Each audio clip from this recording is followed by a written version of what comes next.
When you think of Sony PlayStation and its many, many unique titles, from the Ape Escape series to all the unique titles from Japan studios throughout the years, you think of one name in the game development and producing side of things: Shuhei Yoshida. The man and the legend has been with Sony PlayStation through thick and thin for 31 plus years. He was one of the first of the 80 people who joined soon-to-be PlayStation father at the time, Ken Kutaragi, in the early 90s to create the first PlayStation. Shuhei was instrumental in convincing a lot of game makers and publishers to create exclusive titles for the then-fledgling machine. Needless to say, the rest is history. The PlayStation is a huge success. We get equally monumental follow-ups like the PlayStation 2, PlayStation 3, and so forth and so forth. Thanks to him and his team, we also get legendary titles like the Ape Escape series, Crash Bandicoot, Spyro, Gran Turismo, The Legend of Dragoon, and the aforementioned Japan Studios titles like your Patapons and Gravity Dazes. After 31 years, he has retired from PlayStation. However, he is far from done with gaming. At this point in time, he is working with many indie game developers and even formed his own agency after getting tons of clients. Kakuchopurei had the huge honor of getting an exclusive interview with the legend himself. We do have a ton of questions for him regarding all things PlayStation and his indie gaming thoughts then, now, and moving forward. Before we start, do subscribe to our channel and hit that notification icon. We post new content every week. On with the show! Hello and welcome to a very special Untitled Kakuchopurei KKP show where we just talk about video game news and whatnot. So today we have a very special guest. Of course, my name is Jonathan Toyat, content creator, content director, what have you. And we have, again, like I said, we have a very special guest, ex-PlayStation Legacy member, head honcho and whatnot, Shuhei Yoshida. How are you doing, my good sir? Yeah, thank you once again. Hello, Malaysia and Southeast Asia. First off, I'd like to say thank you so much for joining us. It's a truly a huge honor for you to grace us with your presence. So, to repeat what we discussed earlier, how you been doing? Well, I've been doing great. Actually, after I left SIE in January, I find myself busier than before. It's great that I now advise indie publishers and indie developers that I've been close with, to publishers and to developers. And also at the same time, you might have seen I've been taking interviews and joining live streams, my friendly media people and influencers group. So I'm enjoying, this new freedom I have got. Oh, wow. This is very, very, liberating to say the least. Yes. All right, so I've got a bunch of questions that I've actually been talking to my colleagues, Ken and whatnot, and also some awesome folks from the indie side of Malaysia. They have so many questions for you. So this might be hopefully a pretty lengthy, in-depth show, hopefully. And let's just get... Okay, but first, congratulations on the viewer work you did for the indie game Promise Mascot Agency, which is out right now. So I'm very curious, how did that started with you and Kaizen Gameworks? Oh, well, yeah, so one of my clients actually is Kepler Interactive. And Kepler Interactive's former self was Kowloon Knights. If you remember, Kowloon Knights as a fund, they funded a bunch of very creative, interesting games. And the Promise Mascot Agency was one of the Kowloon Knights funded games. And the, Kepler people who still take care of these, Kowloon Knights funded games. And one of them, Anlu Liu, she suggested, Shu, how about you doing voice acting for one of the characters? And I'm like, well, can I? So that's how, I was introduced to, Kaizen teams. And it so happened that the Japanese localizer translator, his name is Ropyaku Tsurumi, and he's the one I worked with during my PS1 days when I was a producer to work on Crash Bandicoot and Ratchet and Clank and all these games, Naughty Dog and Insomniac games. He was the translator, localizer and he creates a really high quality Japanese localization. So if anyone understands Japanese, the Japanese text and the script of that game is super good. All right. Glad that's actually one project you love. I'm actually looking forward to playing the game when I finally have free time, hopefully next month or so. I have just so many things that's on my plate in terms of like embargoed content. The only indie game I actually managed to play was probably this game called Crashlands 2, which is a sequel to a survival game that came out 10 years ago. Like, wow. Oh, wow. So, and then when I jump into it, like today, like literally a couple of hours before this talk, it's like I never left. I mean, the game looks obviously nicer, better graphics, better controls, but I suspect I'm going to spend maybe 20 hours on it. So if you're a huge open world survival kind of gaming fan, like making crafting goodies, you should check it out when you have time. Okay, thank you. Right. Well, I have another game. The Promise Mascot Agency came out today, but at the same time, Blueprints came out. That's an amazing puzzler. You would have never played the game like this before. So it's one of the kind game, puzzle adventure game, and I highly recommend everyone to try. There you have it, a recommendation for Shuhei Yoshida, of course, a big champion of indie games. I would like to check out Blueprints too. That is also something on my radar. Heard a lot of things about it, like randomly shifting rooms and puzzles. Yeah. Crazy stuff. So now what we're going to this talk here is to maybe go back a little bit to the beginning, as well as your overview of your very long, illustrious 30-plus year career. So you were one, if not the first direct, approachable video game talk level execs who really embraced social media, as I can tell from everything you've said, as well as the way you presented yourself in PlayStation 4's the reveal of the console and the stuff that happened beyond that. So how did this help you and Sony in better understanding the market? Well, because I was on Twitter every day, anything good or anything bad PlayStation did, I was one of the first person to hear directly from people, and they're like, "Sure, this is not working, or the server is down, or this is bad decision or something like that." And a couple of times I forwarded that information to the relevant teams within PlayStation so that they are able to work on fixing things. But other than that, it's really good to have a direct feedback on the social network, and sometimes I was able to explain further what we were doing or we are trying to do, in addition to the public information that were available. So I really appreciated the direct contact with people, and even today, every morning I wake up, the first thing I do is check my X feed and reply to people who send a message to me.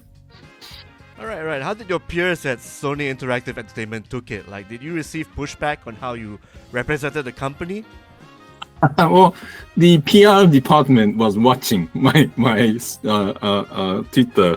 And sometimes, when they felt uncomfortable, they asked me to, take down the tweet. Not often, but a couple of times that thing happened. Okay. Now, in terms of industry, behind-the-scenes stuff, like, do you often hang out and do casual chats with contemporaries from rival companies when you were at SIE, like people like Reggie Fils-Aimé from Nintendo, or Doug Bowser and Phil Spencer and Don Matrick at Microsoft? Or was there like a strict secrecy when it comes to these respective companies, like how you hang out, or not at all? Well, because I was on the development side, among the people you mentioned, Phil Spencer was the only person I kind of was friendly with, and I was not familiar with the business side of people in other companies as much. Okay. Like, so how was those chats like? I mean, is that something like, is it like still like you're friends for the sake of business, or like do you go beyond the business side of things? Well, not at the very high level person like Phil Spencer. Well, he's always busy as well. But second level people. Some of them are really friendly people, and when we see each other at the events like industry events, during E3 or more recently the Game Award, because we stay in the same hotel or same area, very easy to have a chat and have a drink and compare notes. Industry is kind of small in terms of everybody know each other kind of thing. Yeah, it is very small, despite the fact that it's a very global thing. Yeah. Yep. So, in your own opinion, what are the single most important Sony-made and non-Sony made video games released in the past 15 years, and why? Past 15 years, so since 2010. So 2010, it's around the time the indie games became really significant. So I would say, one game we published, Journey, had a huge impact to the industry, I think. It was the very first indie game, even though we published, it was made by a very small team, that game company. A short game that had created very strong emotional impact, reactions from the people who played. And many people, after the playtime is very short, 3 or 4 hours, but toward the end, many people had tears in their eyes, including myself.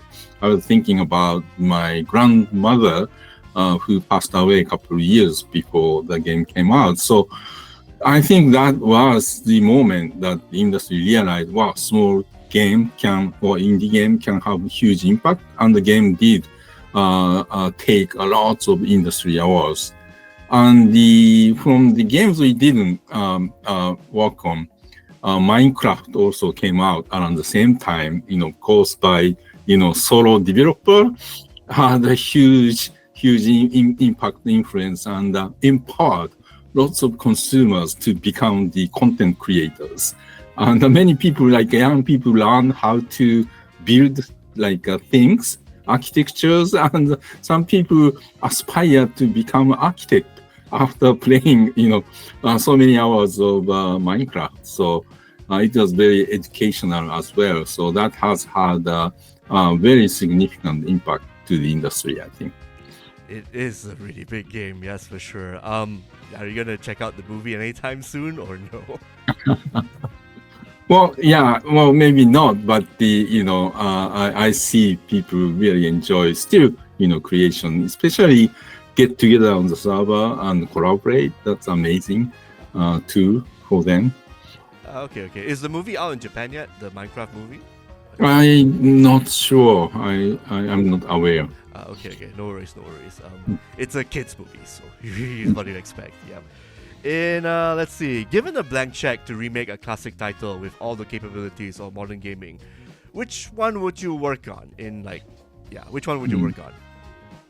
Classic. There are many a remake of classic titles, right? These days, so many good games are being re-released. I'd say Ico. Ico is the only Ueda-san's game that's not playable natively on PS5. There's a great remake of Shadow of the Colossus, and of course the Last Guardian was on PS4, so it's playable on PS5. So I would ask a developer to some developers who are fan of Ueda-san's work to remake Ico. Okay, Ico. I guess it's one of the missing, because you got the trilogy, so that's missing the first one among the lot.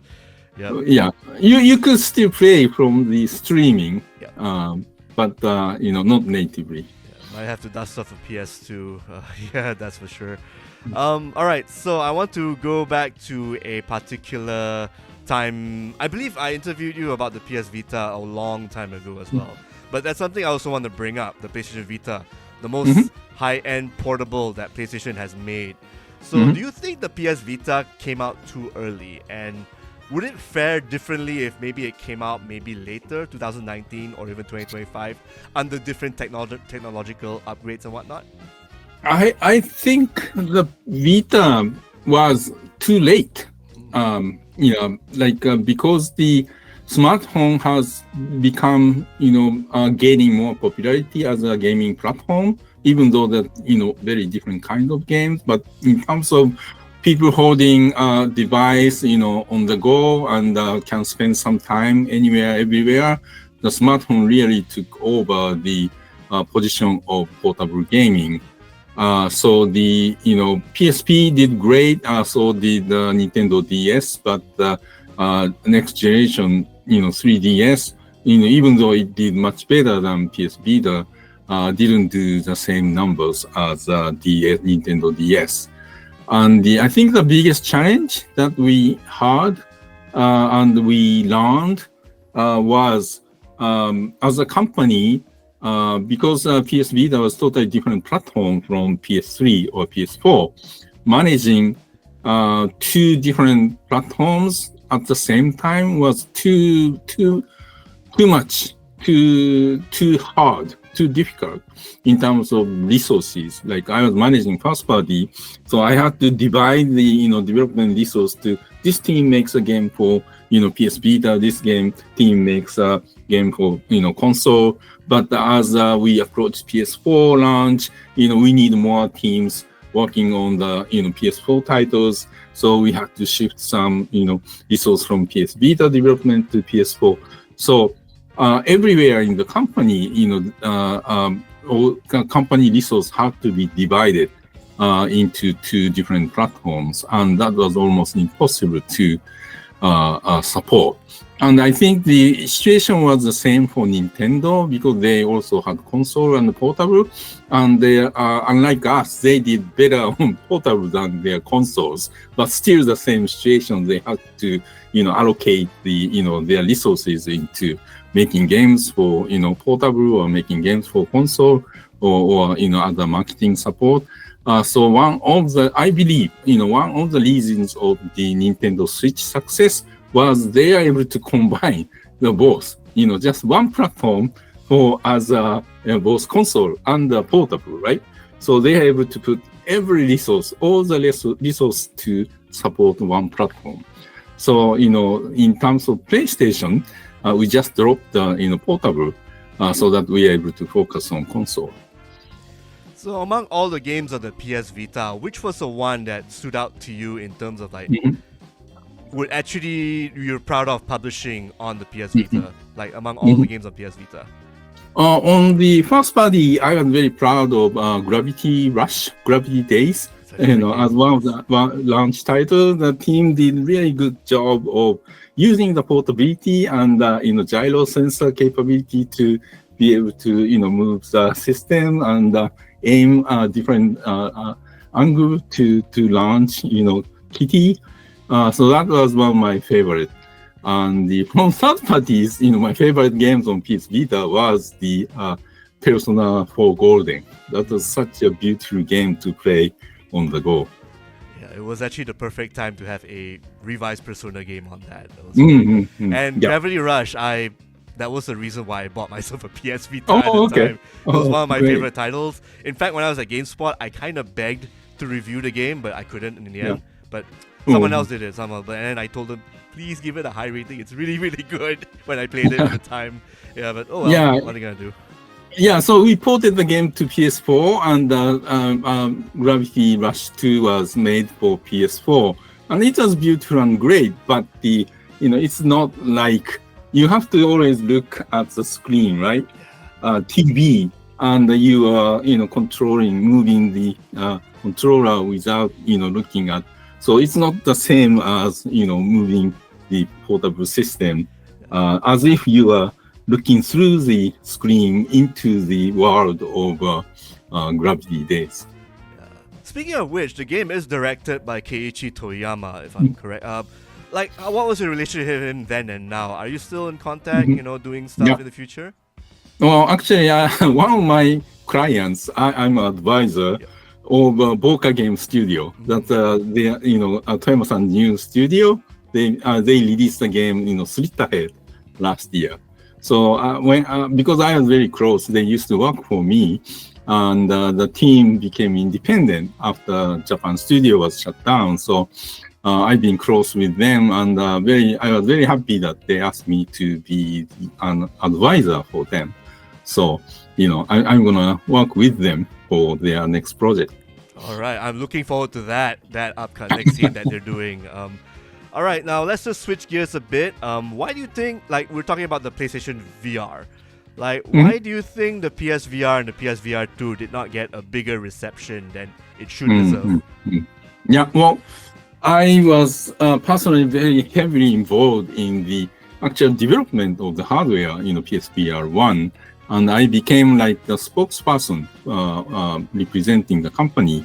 I unveiled the system at GDC 2 years before the launch, and like that. And of course, I directed the development of first-party games on VR. And that's a super exciting period because VR was talked about, and many people are dreaming about making games, VR games. Like Mizuguchi-san was thinking about VR when he designed the Res in the first place. So it was for him was finally I can create the game he was imagining when he designed Res originally. So there are lots of excitement, and once you try it, you understood. This is different. This is a new media. This is it's impossible for you to create this experience with a regular flat screen. However, the challenge. So we are all optimistic, but the challenge we had was, unless you try it, you don't understand.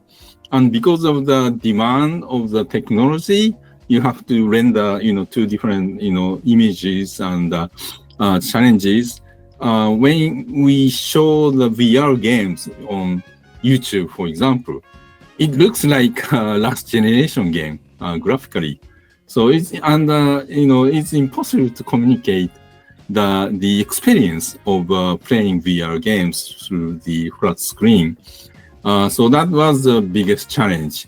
And of course, COVID happened, so we are no longer able to do hands-on experience for people. But the technology is making good progress, and every new hardware system provide a better experience. So I'm still optimistic in the future when the system becomes small enough and the system has the capability to be instantly, switch between in the VR and see through the outside. It becomes less, socially awkward to use these devices in public. So it's taking longer than we had hoped for, but still, I think there's a future for that kind of XR devices and experiences. Okay, interesting. I did use a bit of the PSVR 2, really good tech. I think I kind of wish it actually got more success per se, I'll be honest. So now we move on to the PlayStation 4 and the PlayStation 5. Like, the most famous bit that you were in was with Adam Boyce in the very famous "This is how you share your games on the PS4" advertisement. Yep. Maybe you could walk through me the process. Like, how long did it take for you and your team to decide on that on the spot? Like, how did that work? So it was the day before the E3 showcase keynote. When E3 was the thing, every year we did the keynote, right? And we were there for the rehearsal. And Adam Boyce had an idea of doing that video. So he brought the copy of, a mock copy of Killzone Shadowfall, one of the launch titles, package with him. And when we got together for rehearsal, he suggested, how about doing this video? Because Microsoft was trying to communicate their next system and features of how to share their games or some a bit more complex systems. And it was clear that we will get asked by media people and consumers the same kind of question: what were our plans for PS4? So the idea suggested by Adam was really very quickly, easily, we can communicate our plan for the sharing the game. So because it was keynote rehearsal, all the decision makers of PlayStation were there, and so they are like, oh yeah, let's do it. So we filmed the video in like half an hour or so, and the video editor there worked on editing that evening, and the next day, we launched it. All right, that's awesome. That's awesome. Yeah. So planning was just Adam Boy's head. That's awesome. All right, so another question about the PlayStation 5, I guess. Why do you think the fanfare for the PS5 or maybe it requires time, who knows? Why do you think the fanfare for the PS5 haven't reached the hype for the PlayStation 2 or even the PS4? Well, I think PS5 was going to beat PS4 in terms of adaptations and install base if there's no supply issues. There's a huge demand for PS5, and we have really great software support from both first party and third party. However, we are not able to produce the hardware in volume, so that really set back and kind of dampened the momentum we had at launch. And we are still very close. Not we. I left the PlayStation, but PlayStation 5 is very close to the install base of PS4 at the same time, since the launch period. So I anticipate PS5 install base will exceed PS4 in the end. But if we didn't have that manufacturing problem, PS5 would went much faster than PS4 install base. Yep. I still remember the time when, I guess during the COVID era and whatnot, that it was really hard to get a PS5 for like the entire year. Yes. Yeah, and that really disappointed third-party companies, right? Some of them were making games only for PS5, but if the install base was limited, they are not able to recoup their investment. So that made many companies rethink their plans, and we have to continue the cross-gen game development. So release games on both PS4 and PS5, and that doesn't help the momentum of PS5 either, right? Yep. That's true. All right, so obviously Astro Bot has been winning a lot of awards. That's actually one of the best games of last year. And maybe even this year, since I think there are more updates for the game coming out. Now, given that the fact that I've noticed PlayStation has been more and more towards open world, I guess, action games like the God of War remake, Horizon series, do you think a game like as linear as like the Astro Bot games would have come out earlier instead of 2024 under the previous leadership? 2024, it could... No. The Astro Bot team is small, they are less than 50 people. So they did everything to get the game done and released last year. So if they are able to grow faster, so it was the team's limitation in terms of finding hiring good people. In Japan, people don't move, between companies as much as in other countries. People tend to stay in the same company, so it's a really challenge for a developer in Japan to scale. So I think that was the team's limitation, team size that needed that time to develop. Fair enough. I mean, considering that all the levels I played in Astro Bot are really, really well done. Even the new ones coming as well, I was like, can this stop? Because it's so good. I need just focus on that one game, And then speaking of which, then while we're on the Astrobot train, I really love the fact it's using the old IPs of PlayStation in many unlockable creative ways. Would you think that PlayStation would revisit those IPs like maybe the Ape Escape or WipeOut or even Legend of Dragoon? Do you think that would be something that PlayStation would do or not? Oh, you are seeing some of the old legacy IPs being licensed to other publishers, and they are showcasing. Like in the last showcase, there's a new Everybody's Golf game and Patapon 1, 2, and before that was Freedom Wars, remake, and at the launch of PS2 was the Firework, the puzzle game, the Fantavision remake.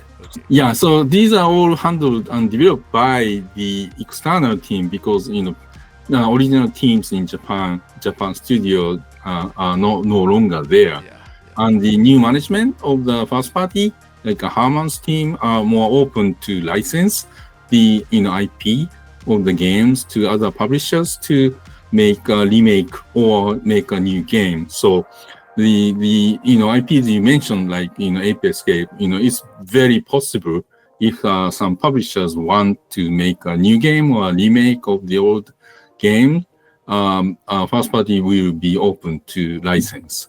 So first parties are working on some games, right? And so they have finite development resources, but they are open for the old legacy IPs to continue by the hands of other publishers. And who knows, if it's successful, in the future, the first party may revisit to create a new game on these IPs because they are the owner of these IPs. All right, that's great. That's great. Now, speaking of Everybody's Golf and Patapon, I've noticed that Bandai Namco are the guys who are publishing that. I mean, they're the developers, of course. Like, were you a fly on the wall when that happened? Like, because were there like any other publishers like Square Enix that were under consideration, or was it Bandai Namco who jumped in first in terms of publishing it for you guys for PlayStation? Yeah, so well, I was not that close of that kind of licensing activities, and what I can guess was the Bandai Namco was a big fans of these IPs, I guess, and they are more aggressive in reaching out to first party and get the license. But who knows? There might be some other publishers working on some other first party IPs that have not been announced. Yeah, I can imagine maybe another company like Square Enix or something handling another WipeOut or who knows, Ape Escape for all you know, right? All right, a follow-up from that. I did mention WipeOut as well. As actually, it was one of the most defining games, especially for the PlayStation 1. And it was also out on maybe PlayStation Portable, I remember, and a couple of, I guess there was a collection or whatnot that popped out. And the PSVR 1 version of WipeOut was amazing. It's so beautiful and you can look up and So why do you feel that PlayStation, I mean, given that this series has been like the defining kind of game for the PlayStation brand as a whole, like why do you think there hasn't been a new WipeOut entry in ages, like something that's meant for the PS5 or the PS5 Pro or whatnot? Well, as far as I know, the PlayStation first party teams are very bottom-up kind of organization. When the studios want to champion, we want to make this, then that's considered by the management. So unless there's a person, studio or producer really passionate about continuing with certain IP or reviving some legacy IPs, company may not consider, because there are always more pitches than the number of titles they can support. So I'm guessing there's no one in the organization right now who are championing the new WipeOut games. Or who knows, they might be working on a new title, because I left in the first party, so I'm not familiar with their roadmap. Fair enough. I would like to see one of you wipe out, but who knows what could happen, right?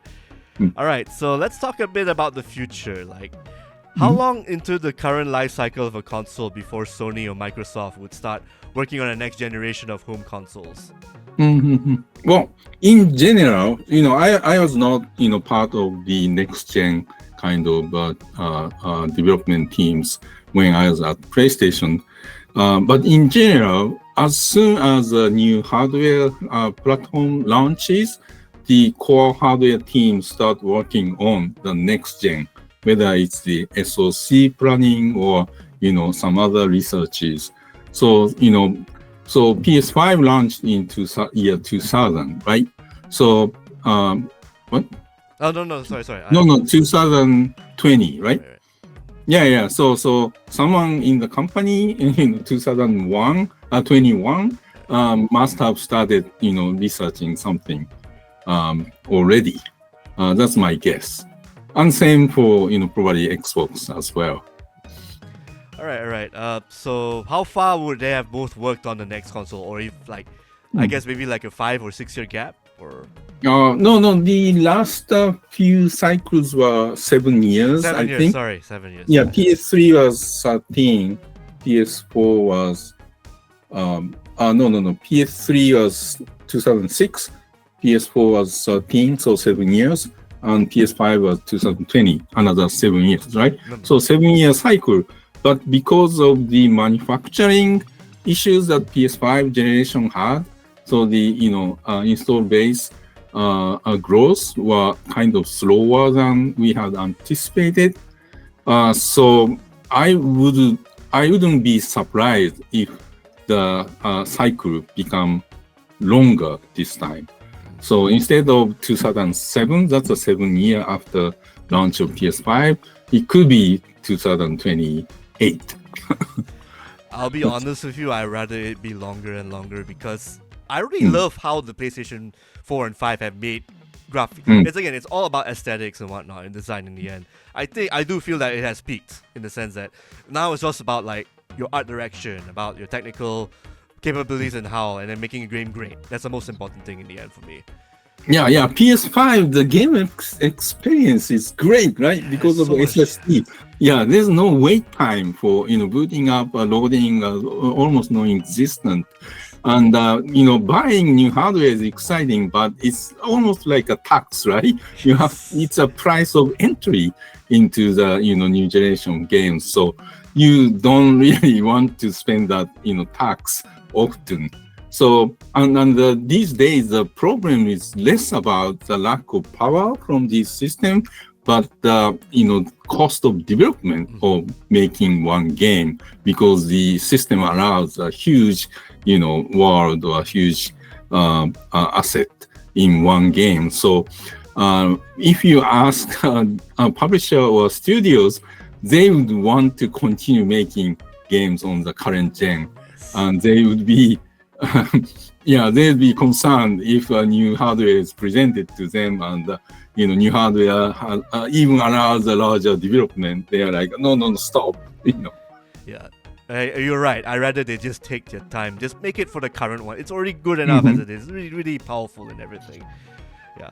All right. So now, funny you mentioned about tax, quote unquote, per se, considering that Nintendo Switch 2 has been announced. We already know how much it is in Japan and in America and most likely in other Asian countries soon.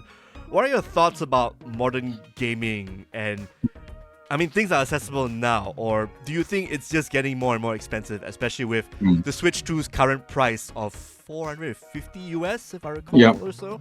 For the console itself. Like, what do you think about that so far? Do you think it's getting a bit too expensive for everybody's taste? Well, there used to be the thing called Moore's Law, right? Yeah, so every generation, graphics, performance, doubles and quadruple. But that's been saturating in terms of, the finer process, semiconductor process, reduce the cost of semiconductor. But that curve is really getting slower in terms of cost improvement. or actually because of the manufacturing issues and also demand for systems like servers for AI. The demand for these semiconductors is really strong, and the price of these chips are not coming down. So everything is more costly. And the most exciting device category, personally, these days is portable gaming PCs. Every year I buy one or two new systems, and one of my favorite is the GPD Win Max 2. It's a clamshell, gaming PC with 10-inch screen. It's a beautiful hardware. But these systems, even the Steam Deck, is quite expensive, right? It is. Because it has everything, screen and the battery and the CPU, GPU, etc. So yeah, and Nintendo Switch 2 is in the same category in terms of hardware. What it takes to produce these hardware. So for 50 is pretty reasonable price for what are inside the hardware. But of course, people have liked. And I was actually anticipating $399 for Nintendo Switch 2, but it wasn't possible even for Nintendo. And I also gotta add in one more thing about the games per se with variable prices. With Mario Kart World being the first game now costing 80 US around the world. So do you think that is going to be a trend in terms of like games with value but also costing like 80 to 100 even? Who knows? Like, do you think that's ever going to escalate and go beyond 80 US, or do you think it should stop? I think because most games are these days are sold on digitally. So in theory, each game publisher can price each game based on the value that they see in the game. And indie games are like that, right? Some games are sold for $10, others are sold for $40, and people make judgment based on the game experience and contents that inside each title. So it's not like in the physical game cartridge or disc-based games days that almost all games are priced at the same price. So if it were not for Nintendo, probably it could have been by Take-Two to price the GTA 6, right? And I do not anticipate all publishers go for $80 for new games. I think they would think about what they are providing, the value of each title, and the price the game accordingly.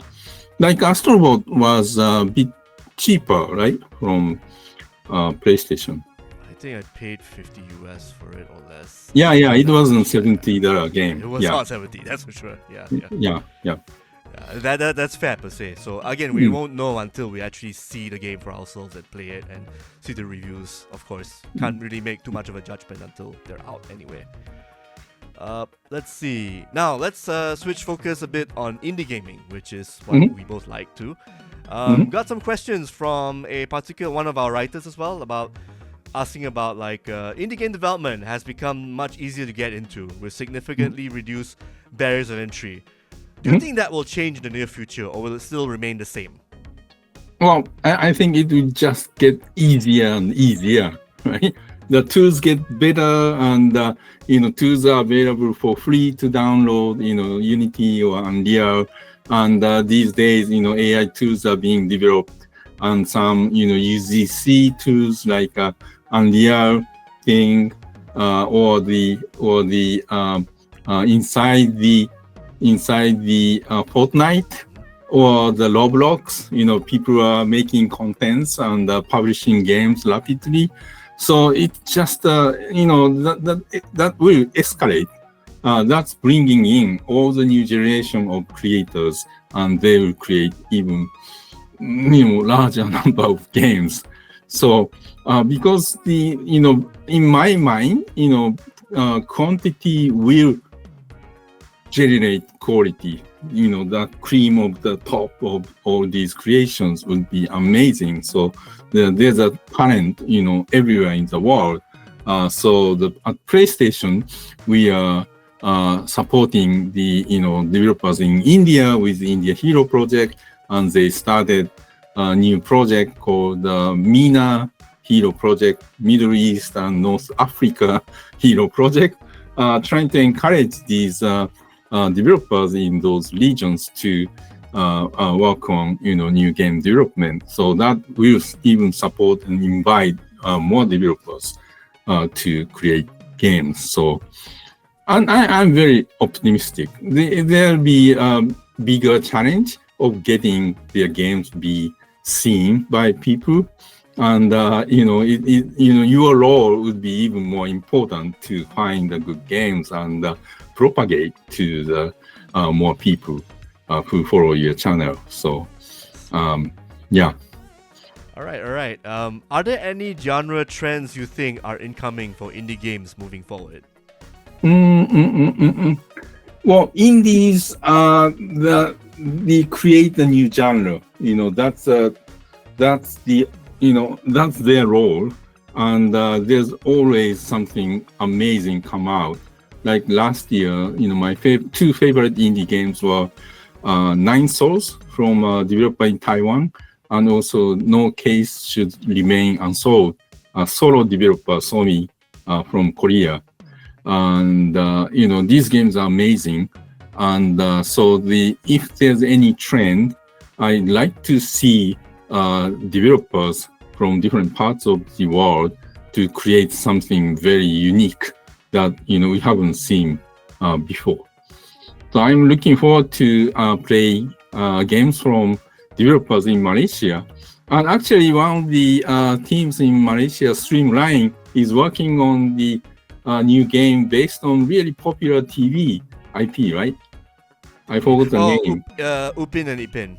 Yeah. Yeah. So something that really represents the culture from that region, and I hope the game will become as successful as the TV show itself.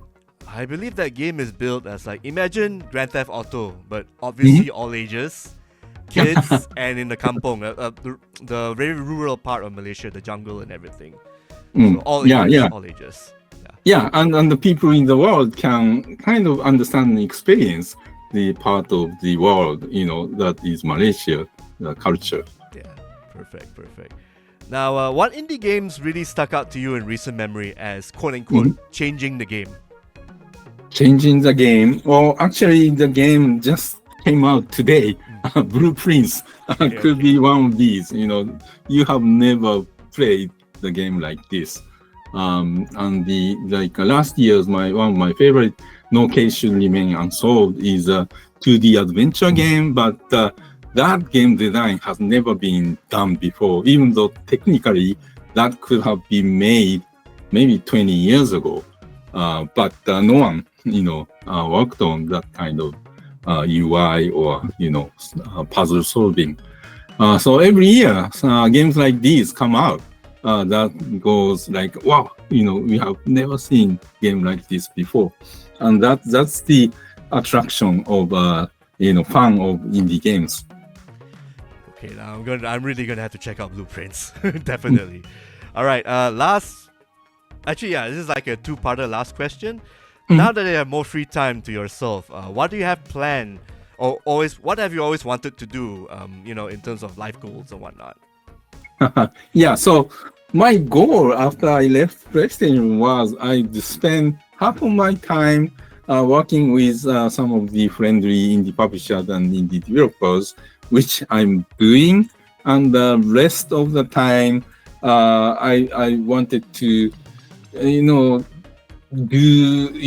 lots of movies or TV shows I missed, binge watch Netflix shows, read books, and I haven't been able to do these things at all. I've been keeping myself busy enough to take interviews or show up in the live stream shows. Actually, this is my second time doing the interview I joined the Easy Allies live Twitch stream earlier today.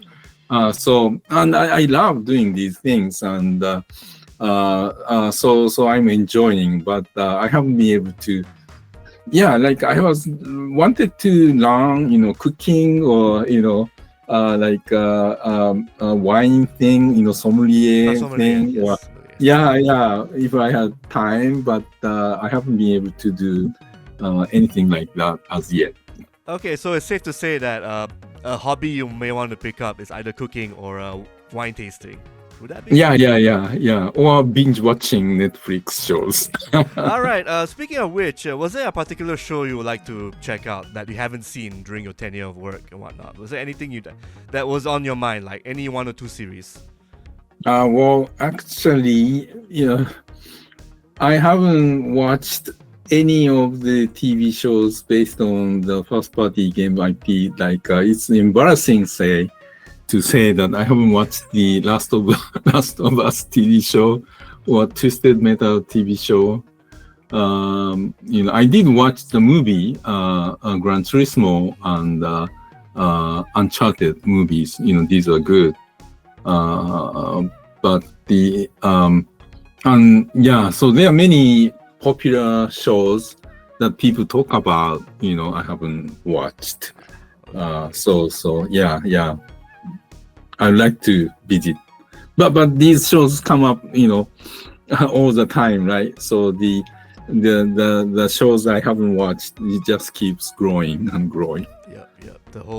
That's the whole backlog thing, that's for sure. Yeah. All right, awesome. So looking forward to you talking about Last of Us, the TV show, when it's all out and whatnot. Yep. They just announced season 3, right? Yes, 3 seasons. Yes. We'd love to hear your thoughts about it one of these days once you finish that. Yep. And with that, thank you so much for this interview, Shuhei Yoshida. It's been an honor and everything. Before we wrap it up, maybe just mention where else can people check out your thoughts and tweets or info. Maybe let us know how people can follow you online. Oh yeah, so I'm very active on X, the Twitter, former Twitter, at YOSP. Oh, by the way, I created the company because I have more clients now, and the company name is YOSP Inc. So I'm a CEO of YOSP Inc. So other than Twitter, on YouTube, there are many interviews I have taken since January. So just search, Shuhei Yoshida interview on YouTube. There are tons of videos that I showed up. All right, awesome. Thank you so much, Shuhei. Thank you. And that's it